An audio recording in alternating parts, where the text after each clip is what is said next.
আপনাদেরকে একটা নসিহত করে যাচ্ছি যে আমি আলেম উস্তাদদের কাছ থেকে এতটুকু জানছি যে আমাদের এখানে নাকি হেফজখানায় ছাত্র 45 জন প্লাস 50 এর কাছাকাছি, ঠিক কিনা? 45 জন প্লাস 50 এর কাছাকাছি ছাত্র আছে। তাই আমি আপনাদের বরকতে হেফজখানায় খেদমত করে আসছি। আমি এতটুকু আপনাদেরকে বলতে চাই, আপনারা, আমি এই কথাটা বলতাম না, এই বছরের শুরু বিদায়, আপনাদের এই সবক অনুষ্ঠানের শুরু বিদায় আমি এই কথাটা আপনাদেরকে বলতেছি।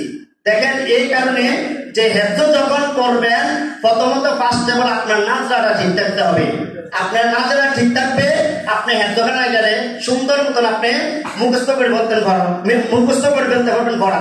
যেমন আপনি যখন বইতে পারেন তখন আপনি দাঁড়াইতে পারবেন, যখন আপনি দাঁড়াইতে পারবেন তখন আপনি হাঁটতে পারবেন, যখন আপনি হাঁটতে পারবেন তখন আপনি দৌড়াইতে পারবেন, যখন আপনি দৌড়াইতে পারবেন তখন যা ইচ্ছা আপনি তাই করতে পারবেন, ঠিক কিনা বলেন? এই হিসাবে আমি আপনাদেরকে এতটুকুই বলতেছি যে আপনারা যখন নাজরাটা পড়বেন, নাজরাটা সহি শুদ্ধ ভাবে সুন্দর মতন চোখ দিয়ে দেখে দেখে সুন্দর মতন পড়তে হবে। নাজরাটা আপনারা যতটুকু টাইপ করে পড়বেন ততটুকু তাড়াতাড়ি আপনাদের হেফজে মুখস্থ হয়ে যাবে ইনশাআল্লাহ, ঠিক কিনা বলেন?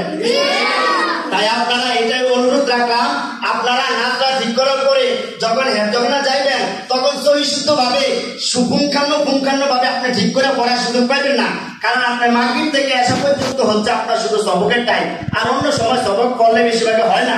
মাগরিব থেকে আসা পর্যন্ত যখন আপনারা সবক করবেন, আমি এই 50টা ছাত্রের কাছে অনুরোধ রাখলাম বিনত ভাবে যে আপনারা প্রত্যেকে মাগরিব থেকে আসা পর্যন্ত যতক্ষণ সবক করবেন ততক্ষণ একবারও চোখ অন্যদিকে উঠাইবেন না, ঠিক কিনা বলেন?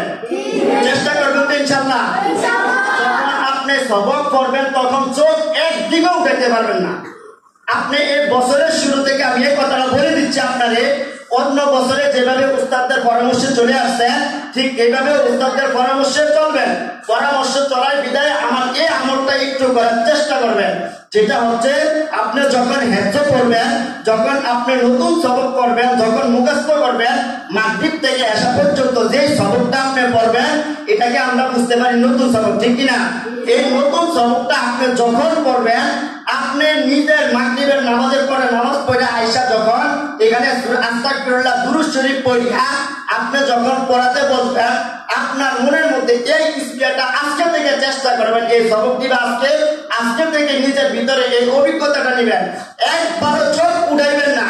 আপনি যদি একটা পৃষ্ঠা সবক মুখস্থ করতে 40 হইতে 45 মিনিট লাগে, এক পৃষ্ঠা সবক মুখস্থ করতে, আপনি নিজে আজকে ঘড়ি খেয়াল রাখবেন, ঘড়িটার সামনে রাখা বা ঘড়িটার নজর দিয়া আপনি নিজের মনের যতটুকু কষ্ট আছে কষ্ট দিয়া হইলেও আপনি চোখ না উঠাইয়া আপনি একবার প্রয়োজনের দিকে চাইয়া প্রথম লাইন থেকে শেষ লাইন পর্যন্ত পড়বেন। যখন আপনার মুখস্থ করতে মন চায় তখন অপর পৃষ্ঠার দিকে নজর দিবেন, তারপরে আপনার নজরটা অন্য বাইরে নেবেন না। দেখবেন আপনি যখন একটা পৃষ্ঠা, মেধাবী ছাত্র যদি একটা পৃষ্ঠা মুখস্থ করতে 40, 45, 50 মিনিট লাগে, যদি আপনি চোখ না উঠান তো মনে রাখবেন আপনার আধা ঘন্টায় এক পৃষ্ঠা সবক মুখস্থ হয়ে যাবে ইনশাআল্লাহ, ঠিক কিনা বলেন?